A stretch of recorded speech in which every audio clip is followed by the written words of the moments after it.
Hellblazer podcast.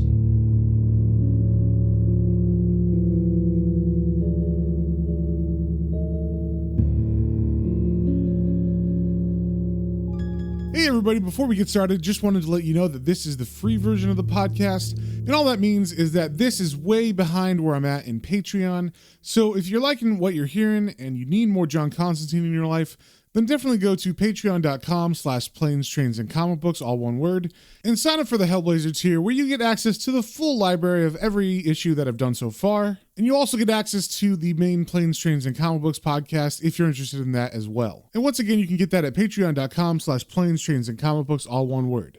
All right, with that out of the way, let's get into the issue. Today we are reading issue number 24, and just a little catch up of what happened last time. Constantine went to go visit his old buddy Jehoshaphat O'Flynn, who is the guy that he sells all his like occultic artifacts and relics to whenever he needs money. So of course he needed money because of the events that happened in Fear Machine.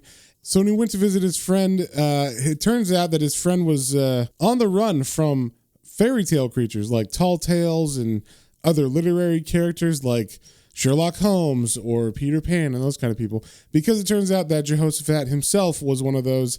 And so while John was visiting him, that is when the other fairy tale creatures attacked and proceeded to chase John and Jehoshaphat all over London until eventually they captured his friend and took him away to Fairy Tale Prison. And that is where we left off. So we start on this issue on the cover, of course. We see on the top there is a selection of different butcher knives, and one of them is super bloody. And then there's a picture of someone that has been cut up into three pieces and is like taped to a wall. Very serial killer-ish. And then we see a house and a man's face kind of coming out of the house as he holds up his bloody hands, and he looks horrified. And we see this issue is written by Jamie Delano and with art by Rob Tyner. And we start off on the first page with a nice little family in the suburbs, I'm assuming of London. I don't know much about the geography of Britain. So we see this nice house, and we zoom in on the inside, and we see a woman named Mrs. Cherry. And she's just going through her day-to-day, taking care of a baby and also like cleaning the house and stuff as she watches her husband outside while he does some gardening. And then she's kind of like, I haven't heard my children crying or saying anything for a while. I should go check on them. So she goes up the stairs, up to the kids' room, and then we cut outside to where her husband is working in the garden, and he's talking to the neighbor, and they're just kind of chit-chatting it up about how awesome their families are and how well life is going and whatnot. And while they're talking, the husband sees smoke or steam, I think it is, coming out of the kitchen, because before the wife went up the stairs to check on the children, she was making tea. And so I guess the kettle is just going off and someone's steam is filling the kitchen, that it's coming outside. So the husband comes in, and he thinks that's pretty weird that she would leave the kettle on and not take it off as it's whistling and everything. So he goes up and he starts calling her name. He's like, Helen? And then he goes towards the kids' rooms and he's like, Emma? Adam? And he opens the door, and we can see on the inside of the door as he opens it that it's all bloody. And then he collapses to his knees as he sees his wife and children have been murdered in the children's room. And there's blood all over the place, and it looks like maybe the bodies were staged because the children are in the mother's arms, but they're all like sitting in a chair. And on this page, we also see that the name of this story arc is called The Family Man. And then we cut to another family named the Lucas family, and the husband is getting ready for work. He's up before everybody else, and as he puts on his work clothes, he's listening to the radio, and the program he's listening to is the news, and they are talking about how a funeral will take place today for Miss Helen Cherry and her children, Adam and Emma, who were brutally slain in their Cambridge home while husband and father Robert chatted to a neighbor in the garden. So he kind of pauses as he hears this, and he's putting on his socks and stuff and getting ready to go. And he decides that today he is not going to go to work. He's going to stay at home and stay close with his loved ones, because at the end of that broadcast, he hears that police sources say that the killer's methods lead them to suspect links with other multiple deaths attributed to the murderer dubbed the Family Man. And then we leave the Lucas house and cut to Jehoshaphat O'Flynn's house where we were at last issue. And it turns out Constantine, after his friend got arrested by the fairy tale people, decided he was going to just stay at his friend's house because his friend would want him to stay there, he says. He's like trying to justify it in his mind. He says, "We've got history, Jerry and me. I've done him plenty of favors in the past. So I was sure he wouldn't object if I made myself at home." So he's just going around kind of poking his nose in all of Jerry's things. And I should mention that that is what Constantine calls him. That's his nickname for him, Jerry. So if I mention Jerry from now on, that's Jehoshaphat's other name. So like I said, Constantine's going around his house and he says, "It's only the people with secrets who are interesting. At first, I was only going to hang out here for a little while, maybe borrow a few collectibles to sell for stake money, but then I found the safe. I've resisted the temptation for 2 whole days, but I've spent all the loose change I could find and I'm getting a bit peckish. And anyway, I can always leave an IOU just in case he ever comes back." So John is literally pulling a Dumb and Dumber here, where he's putting IOUs in place of the cash, and that's how much of an asshole he is to his friend. So of course he can just use magic to open up the safe, and he decides to use some kind of divining thing where he can use this like pendulum swinging, kind of like something you'd use to hypnotize someone, and it's like a coin on a rope, and I guess he puts it in front of the lock, and as he turns the knob, he says the numbers out loud, and whichever one moves the pendulum towards the number, that's how he knows it's correct. So he opens it, and he's very surprised what he finds. He finds a whole bunch of money, but he also finds a bunch of drugs and a bunch of other paperwork. So John's very surprised, like I said, and he's like, "There's nothing quite like the buzz you get from using magic to open secret doors. Although, the quantity of drugs and money that the safe contains could go a long way towards synthesizing it, or getting you 20 years with no remission." So John proceeds to take out all the money and count it, and the total comes to 95,000 pounds. And just as he finishes with the counting of that, all of a sudden the doorbell begins to ring, and he's just freaked out because, there's cocaine or whatever in the safe, and he's like, "Oh my God, it's the cops." So he takes the cocaine and he runs to the toilet and he cuts it open and flushes it all down. And then he runs down to the door to answer. And when he opens the door, he finds a nice old man who's just standing there. And they exchange pleasantries, but basically this old man is looking for Mr. O'Flynn, who they have some kind of business arrangement. And so John kind of has to make up a lie on the spot and says, "Well, yeah, I'm sorry, but he's not here. He was called away because of a sick relative." And then the old man tells John that, he's sorry for Mr. O'Flynn, but he had to take the bus station and it's such a long walk, and if John wouldn't mind letting him come in and catch his breath for a moment. And John agrees to this, so he lets the old man in. And the house is still like in ruins from when the big bad wolf blew in the windows and all that. So there's like rooms that are just totally scattered with old artifacts and curtains and dust and everything that has never been picked up.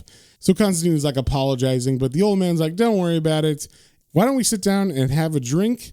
Because Jehoshaphat O'Flynn always has the best booze." So they sit down, and Constantine's like, "Yeah, I'm actually good. I'm not going to drink." But the old man does take a drink, and in order to get to the bottle, he kind of has to reach under some rubble, and Constantine's like, "Watch out, it's not very safe over there." But the old man, he grabbed the bottle, he's not scared, and he says, "Safety is a relative concept, Mr. Constantine. It needs risk to define it." And then he proceeds to get all philosophical about the duality of nature and what is happiness without the knowledge of its lack, or good without evil. Like basically, you can't have good without bad, because then the good doesn't mean anything and the bad doesn't mean anything. And John's like, "I guess I kind of agree with that. I get what you're saying." And then the old man's like, "Well, sorry I'm talking so much." And Constantine's like, "Well, no, don't worry about it, because it's nice to have someone to talk to. I don't talk to people very often like this." And then the old man's like, "Well, either way, I still have to go. But I wonder, though, this appointment I have with Mr. O'Flynn was of some long standing. We enjoy a periodic but inconsequential trade in trivia. I wonder there, under the blackbird statue, would you be so kind?" And then Constantine reaches underneath this bird statue, and there just happens to be an envelope there. And so he gives the envelope to the old man, and then the old man's like, "Okay, here's my part of that trade." And he gives John a package and says, "Make sure you give this to Mr. O'Flynn when he gets back." And John asks him, okay, I will, but what's the name I should tell him who gave him this package? And the old man hands John his card, and it says H. Familiaris Esquire on it. And then the old man's like, hey, before I leave, do you mind if I use your restroom? And John's like, no problem. So the old man gives John the envelope back and uses the restroom. And then, of course, John being John, he starts looking into the envelope and undoes the little manila folder flap and looks inside. And he sees that there's a picture of a family, and it just so happens that their name is the Lucases. And that's the family of the man who did not leave his house today from earlier in the issue. And it has their names and how old they are. And we don't really know anything else, but it has their address on it as well. And then John quickly puts that information back into the envelope. And as the old man comes out of the restroom, John's like, all right, well, have a good day then. And he sends the man out. And the man even thanks Constantine for a good conversation and cooperating with the old man's requests. So after the old man leaves, John decides, look, this house has too much activity, basically. O'Flynn has too many contacts and people calling him and callers trying to get into his house. So John's like, this isn't a good place to stay after all. He's going to get out of there. So he gets a bag and he starts loading the money in it. And one thing I'm going to mention, and I'm not sure if it actually means anything or is going to go anywhere, but there are animals like a cat in the house that seems to be watching John very closely. So they make it seem like this cat is, keeping eyes on him for someone or something, maybe foreshadowing something that's going to happen, but I'm not sure. There was also a bug in the safe, like a little, I don't know if it's a cockroach or something, that also looked to be watching Constantine when he first opened the safe. So I'm not sure if there's some kind of weird mystical thing happening with the animals, but just figured I'd mention it because it doesn't come into play in this issue, but maybe in another issue later it will. So like I said, John is loading up the money in a bag, and then he's just kind of looking around for other stuff that might be useful. And one of the things he finds is Jerry O'Brien's address book. And that's interesting to him because, Jerry knew a lot of influential and powerful people that, maybe now John would have their contact info or something. But it ends up just being a money ledger of people who owe Jerry money and also money that he owes to people, I guess. And while John's looking at this, he kind of has a flashback of him and Jerry hanging out when they were younger, and how Jerry would just get drunk and start dancing on the London Bridge on the edge of it, and John had to pull him off, and then the cops came and tried to arrest Jerry, and John thinks to himself about this memory. He was a wild man, and it was hard to see through that. But once you did, there was a pathos there, a vulnerability that made you love him. But unfortunately, Jerry had a fatal flaw, and that was the addict's curse, he says. And he continues, we all know that craving. Drugs, gambling, sex, religion, secrecy. But with Jerry, it was a bit more complicated. His obsession was with trying to feed those bottomless pits of need. He was addicted to trade, the urgent, intravenous rush of supply to demand. So basically, Jerry was just addicted to the idea of the trade. So if anyone came to him with any kind of opportunity for trade, it was like the making of the deal gave him a rush or something. So just the ability to come to a deal is what Jerry was addicted to. And John finishes his thoughts about his friend by saying, it doesn't really matter when it comes down to it. He was my friend and I'll miss him. And then he continues to look through that book and he sees some initials by some very, very large numbers. And those initials are RH. He's like, that's kind of weird. And then as he looks through the documents in the safe more, he finds a magazine ad that says, there's a new TV game show called Happy Families. Enter your family for this fantastic family show and you can win. And then it cuts it off. So John's like, what's Jerry doing with this? That's kind of weird. And then there's a manila envelope with a bunch of replies and photos to that ad. And they look kind of familiar to him because they look exactly like the information that was in the envelope that the old man got from him earlier. And all this kind of throws John for a loop. And he's kind of like, why would Jerry have all this stuff around, like this weird TV family game show thing? And basically, it's just not adding up in his head. So John thinks about it for a while and he says to himself, I know a can of worms when I see one, but the thrill of squirming when you open them is irresistible, or at least it is to me. So he begins to look around more and finds more books pertaining to that stuff with the families. And he finds a journal as well, and he starts reading from that journal. And it says, March 87, RH Phones. Says he got my number from Scuzz Video Maker in Holland. I thought I knew every kind of collector. He says he's been reading about serial killers, wants me to get him a souvenir of the Surrey Stalker. Sounds like an unhealthy bastard. I say I'll see what I can do. And then it continues, April 87. It was easy. I got him an autographed copy of The Confession from a bent police psychiatrist. September 87. RH has got the bug. I make approaches to the mother of Hacksaw Harry. He was sentenced last week and acquired the carpentry set she bought him for his 10th birthday. January 88. Pulled a brilliant stroke and got one of the 6-inch nails the hammer of God used to crucify those boys. And I've been promised a bootleg of one of the choir boys' lullabies. RH can't get enough. March 88. RH hits me with another big one. He wants something from a killer who's still at large. I'm sick with revulsion and excitement. What a coup. If only I dared. November 88. I've done it. Made contact with FM. He finally answered my personal ad and phoned. He says he's interested, but what's in it for him? He doesn't want money. December 88. Success. FM is brilliant, utterly terrifying, but only if you know. You'd never suspect. After he left, I was sick for an hour, but there's no going back now. The deal was mutually beneficial, a stroke of pure genius. Just a matter of making the right deal. So RH gives me money for the souvenirs from FM, and I supply the one thing a serial killer really needs. And then John says the last word out loud, and that last word is victims. And the whole time John was reading these passages from the diary, we're getting a bunch of panels of a cat outside, the one that was kind of watching Constantine before, and it is stalking all these birds and murdering them, just tearing them apart and just having a blast murdering all these little birds. So then John, after he realizes what his friend has been up to, he's like, Jerry, you bastard. What have you done? Drugs I can understand. That's a legitimate desire to a point. Free will and all that. Prostitution? I wouldn't have put it past him. I'd give him a bollocking, but I suppose I'd live with it. But procurement of murder. Bastard.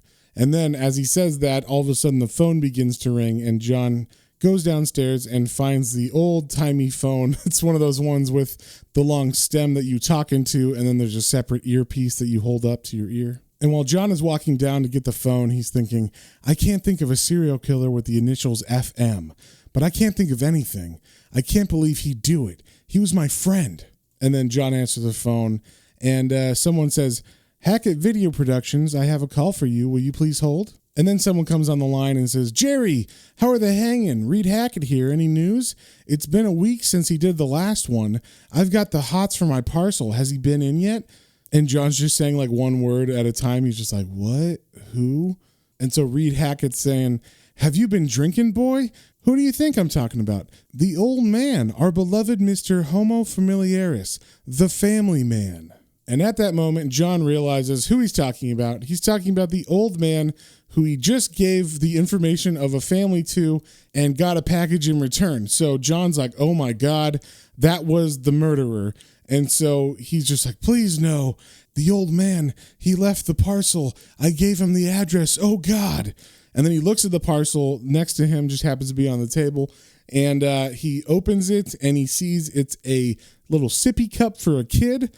And then, but it's full of something. So he starts shaking it, and then he goes to like twist off the top. And as he does, blood spills all out of it and gets all over his hands and his shirt and everything.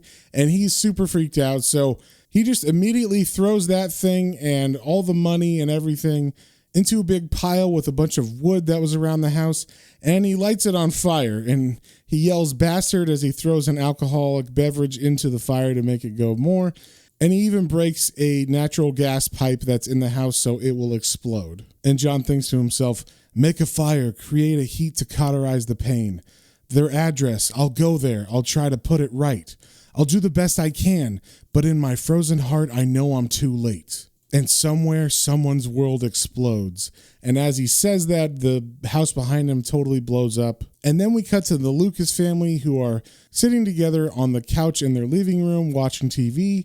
And the doorbell rings, and Mr. Lucas stands up to answer the door. And the narration says, Peter Lucas is contented. He's had a nice day today. He's glad he didn't go to work. It's good to have his family close around him. It's too easy to get wrapped up in work and forget why you're doing it. June, Mark, and Lucy, they were what made it all worthwhile. It may not suit everyone, but he's glad to be a family man. And then Mr. Lucas reaches for the handle of his front door, and as he opens it, he sees a nice old man who says, "Good evening, sir. I wonder if you could assist me." And that is the end of the issue. So if you have any comments, questions, or suggestions, you can email me at planes, trains, and comic books, all one word, at gmail.com. And we will see you on the next one.